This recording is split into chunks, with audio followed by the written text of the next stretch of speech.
We have a lot to discuss on today's edition of Warriors Today by Chat Sports, as new reports have come out about the forthcoming moves that hopefully Mike Dunleavy and the Warriors front office will make in NBA free agency. We'll also talk a little bit about Jonathan Kuminga, as we always do on the program, and then we'll wrap up today's show talking about the exit of Kavalon Looney from the Golden State Warriors. Obviously, we know he signed with the Pelicans. Before we get into all the new reports from NBA insider Marc Stein and more, though, can we get Mike Dunleavy up and moving? Can we make a call to the bullpen and get this guy, throwing the ball a little bit and making some moves this offseason? If you want Mike Dunleavy to go make a move, show me. And go down below and hit that like button. Smash that thumbs up icon if you want Mike Dunleavy to get out of bed and go sign somebody for your Golden State Warriors.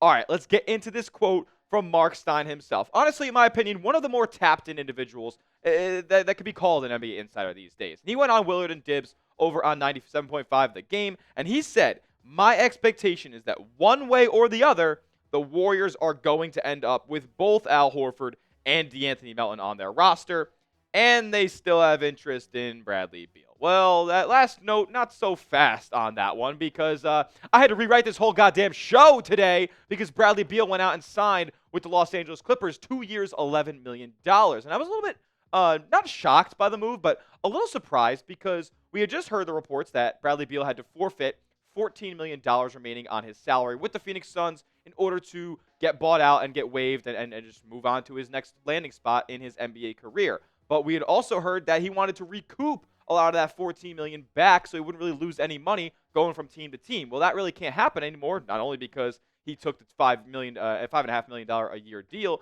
but also because the Warriors didn't rescind the qualifying offer for Jonathan Kuminga. They would have had to do that in order to open up the entire $14.1 million non-taxpayer mid-level in order to give Bradley Beal what he wanted. But looks like he wanted to get to a deal sooner rather than later. So now that begs the question, where does Golden State go from here? There are not a lot of needle movers left out in the market. The trade market is kind of non-existent right now. Teams are really ironing out their rosters. The guys that they have in place are going to be the guys that are suiting up on day one for the vast majority of teams around the NBA. Meanwhile, your Golden State Warriors have yet to make a move this offseason. But we do know that there are some likely signings out there, and the days go by, and I get more weary about Al Horford and whether or not he will actually end up in Golden State next season. The prospect of him retiring is still out there. There's teams like the Lakers and the Atlanta Hawks who are apparently showing a little bit of interest at this point, but Golden State is the runaway favorite to sign Al Horford in free agency. It's just a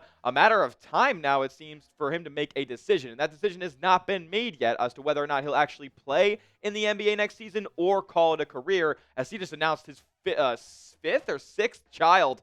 He's 40 years old. He's a family man, so I understand him wanting to potentially just see his kids grow up right in front of him and sit on his $200+ million and just ride off into the sunset. Won an NBA championship. There's nothing really left to prove in the NBA, but I would love if he ended up coming to Golden State. Now, on the flip side, De'Anthony Melton, that's a player who definitely still has a lot to prove in the NBA and is still just a 27-year-old player. And he's in a situation where he hasn't been super healthy over the last couple of seasons, and this is an opportunity now, if he ends up signing Golden State for a vet minimum type of deal, if he can stay healthy for this whole season, then you could easily see a guy like him get something closer to that full non-taxpayer mid-level in the summer of 2026 or beyond. I have a lot of high hopes for De'Anthony Melton if he were to come back because he showed some really good flashes in the first 6 games that he played in Golden State last year. When he tore his ACL, the Warriors were 12-3, and he was becoming a factor in the starting lineup. I would like to see that again next season with a reduced role off the bench. Hopefully he can stay healthy, but I would be pretty happy if we signed both of these guys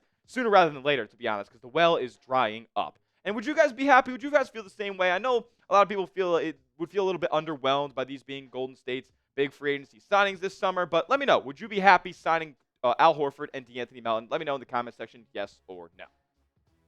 So, kind of coinciding with that question of where we go from here, well, the NBA world and any team that's trying to get better or add a needle-moving talent now has their eyes on Jonathan Kuminga. He is easily, now that Bradley Beal is off the market, the best available free agent that could switch teams. When you talk about a guy like Damian Lillard who's out there, well, he's not going to play all next season. And then the other restricted free agents that are out there, Josh Giddey and Quentin Grimes, they seem even more likely that Kuminga is to re-sign with the Golden State Warriors with their respective teams. So Kuminga is the big domino to fall. He has kind of been the big domino all offseason long, but there has yet to be much traction on anything going on from either side. Kuminga trying to find a new home potentially, and Golden State trying to get him re-signed for next season. And by far at this point, we know the most likely outcome is Kuminga re-signing with the Dubs. And I've said my piece about that and how I feel. You guys can go watch yesterday's video or any of the other 40 videos I made about Jonathan Kuminga. You guys know how I feel about bringing him back. But just to give you a little bit of an exposition on what's going on right now. Golden State and Kuminga did meet at the Vegas Summer League early on last week. So, yeah, they had that meeting, but nothing's really come of it. They're kind of in the same place that they were before they had the meeting. Doesn't look like there was much traction had there. And I believe it was Brett Siegel who reported that, quote, there is no sweepstakes at this time on Jonathan Kuminga. If you think about the teams that were interested previously, well, the Kings threw out an offer, I guess, rumored, reported. I don't really know if it was 100% facts, but their offer was rejected. Golden State balked at it. They called it a buy low offer. And then you look at the other two teams who were interested at the beginning of free agency. Miami, Chicago. Miami goes out and trades for Norm Powell. Chicago brings in Isaac Okoro and drafts Noah Asenge, creating a logjam there on the wing for Kuminga. So looks like both those guys are out of the race as well. It's looking more and more likely that Kuminga does not have a market, and he will end up back in Golden State. With the expectation, though, that he will be traded down the line. They don't see him as a long-term fit, but they do want to recoup the full 100% contract match that they would get if they re-signed Kuminga, then traded him 6 months down the line, as opposed to doing a sign-and-trade deal right now, where they'd only be able to take back 50% of the first-year salary that Kuminga makes with his new team. Hope that all makes sense. Now, Golden State could give Kuminga a little bit of I guess, gift here in a way, knowing that he'll be traded down the line if he ends up re-signing in Golden State, and maybe that salary starts at something close to like $20 million a season. Well, they can give him a trade kicker that will end up increasing that salary, kind of like the Rockets did with Jalen Green when they gave him his extension. Now he'll make even more money than he would have in Houston with the Phoenix Suns. The Warriors can do that same thing with Jonathan Kuminga. I'm interested to see if any team will kind of bite at that opportunity. And Michael Scotto kind of gave a little bit of insight as to where the whole free agency market is right now on Jonathan Kuminga, and he said the following. He said, if the market doesn't dictate what he wants, and I'm not going to lie, it's looking pretty likely that's going to be the case, ultimately, you can use that trade kicker to get back some of that money that you feel that you may not be able to get at this point in the market, given the teams that just don't have a lot of cap space. And with him, you'd have to be doing a sign-and-trade deal. I know some people have mentioned Brooklyn. I don't see that ultimately from my sources. So I think that narrows it down a bit. Big picture, there's been talk about you guys in Sacramento. Scotto was on a Sacramento radio station at the time, talking to some Kings beat writers and radio hosts. And he says, for sure. But I think that if that's going to happen, there's got to be a lot of moving parts here, whether it's a Malik Monk or to DeMar DeRozan, even if it's not to go somewhere like a 3-team deal. So there's a lot of variables to whether Jonathan Kuminga can go to Sacramento or anywhere. So ultimately, there's a decent chance that he could stay in Golden State, get a deal that you could potentially look to flip going to the February trade deadline, or possibly even a little bit before that. I don't want to use the F word on the show. This is an effing disaster. And honestly, I'm not going to go that far anyway. It's a total disaster, malpractice from the front office, and Curry should be embarrassed that he has to deal with these clowns on a daily basis. But that's all I'm going to say for right now. I would trade him, but it doesn't look like that's going to happen at this point because there's no market. Nobody wants the guy. And there's no guarantee to me. Like, this is where things become so stupid in my head. Like, look, maybe I'm wrong, but to me, there's no guarantee that Jonathan Kuminga increases his trade value next season. Like, there's no to say that is likely would be just short-sighted. Like, how can you say that Kuminga is going to garner a big return next season when he can't get on the floor for Steve Kerr? Like, the head coach said he can't play him next to his best players if he wants to win basketball games. What does that tell you? The guy is not adaptive, and he's only gonna play in a role that he wants to play. He's not going to be a team player, and I guess Golden State and their brass and their front office ownership, they're all fine with that at this point. I'm gonna stop right there before I get even angry about the whole Kuminga situation. But I really do think that this is going to create more problems than it's going to solve if you end up bringing him back in free agency this offseason. What would you guys do, though, with Kuminga? I know all you guys in the comment section, big Kuminga stands. Feels like you guys are sometimes bigger Jonathan Kuminga fans than actual Warriors fans to me, which is insane because you guys throw that same insult back at me. Let me know in the comment section, what would you do? Re-sign him or trade him? Let me know.